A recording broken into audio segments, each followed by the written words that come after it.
Ambiance électrique au niveau du hall traditionnel de réunion appelé Adjalala. Dimanche 14 décembre 2025, jour J pour la grande cérémonie annuelle d'offrande de nourriture, de boissons, de cabriers, de volailles aux morts, organisée par la collectivité Agbo Gantunto d'Adjakito à Abomey.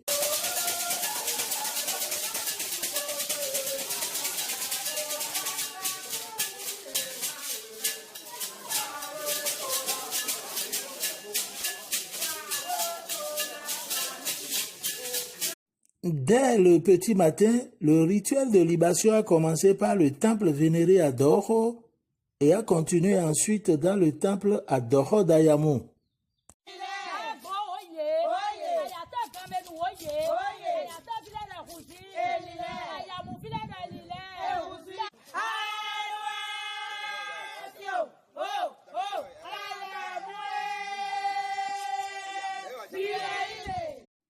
Et puis enfin, dans celui de Bessie.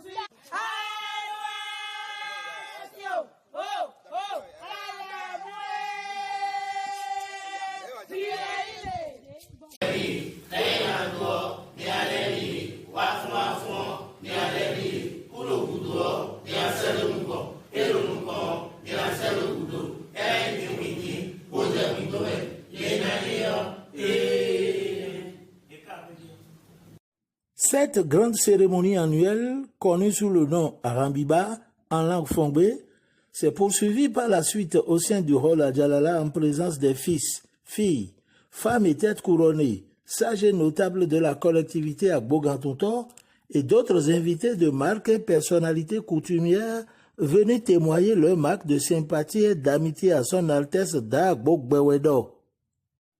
Et comme la tradition l'exige, c'est Da Agbo Gbewedo qui a ouvert le bal par ses offrandes aux mains des ancêtres.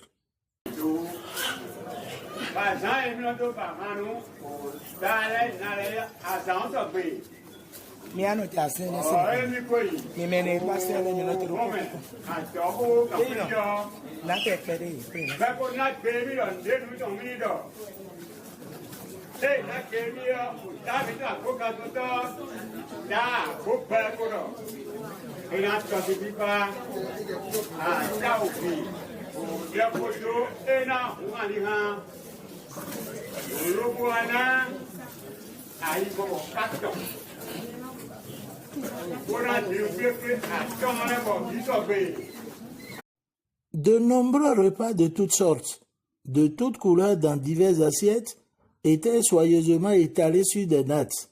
À cela s'ajoutaient des boissons, des cabris et de volailles qui attendaient patiemment l'instant de leur immolation sur les autels appelés à saints servant d'intermédiaire entre les vivants et les morts.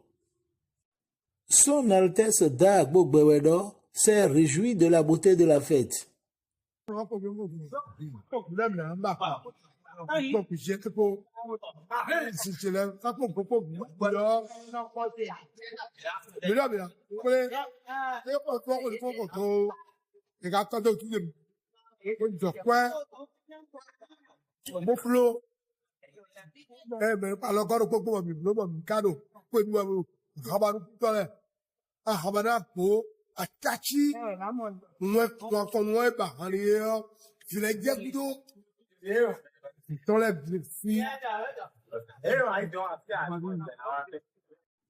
La cérémonie de cette année a connu un événement spécial, celui de l'entrée de 4 nouveaux autels anciens dans le cercle des anciens déjà existants. Il s'agit des anciens de Pépé Agbo Justin, Pépé et Mémé Agbo Romain Agosu Agosi, Pépé Ayamou Adabwe Léandre et Mémé Ayamou Ayekofo, épouse à Wanjekanou. C'est une procession joyeuse qui les a accompagnés jusqu'au sein du hall Adjalala pour le rituel d'usage consacrant leur acceptation et leur insertion dans ce cercle.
Le chef de la collectivité Agbo Gantuto d'Adjakito donne ici la raison pour laquelle l'on doit offrir un hôtel à saint à un parent défunt.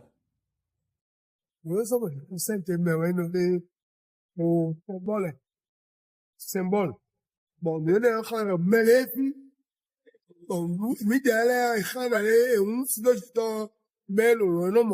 signalons enfin qu'à cette cérémonie, les petits-fils appelés Vivou ont pleinement joué leur rôle sous la direction de Dabakpe, et ceci dans une ambiance de gaieté totale.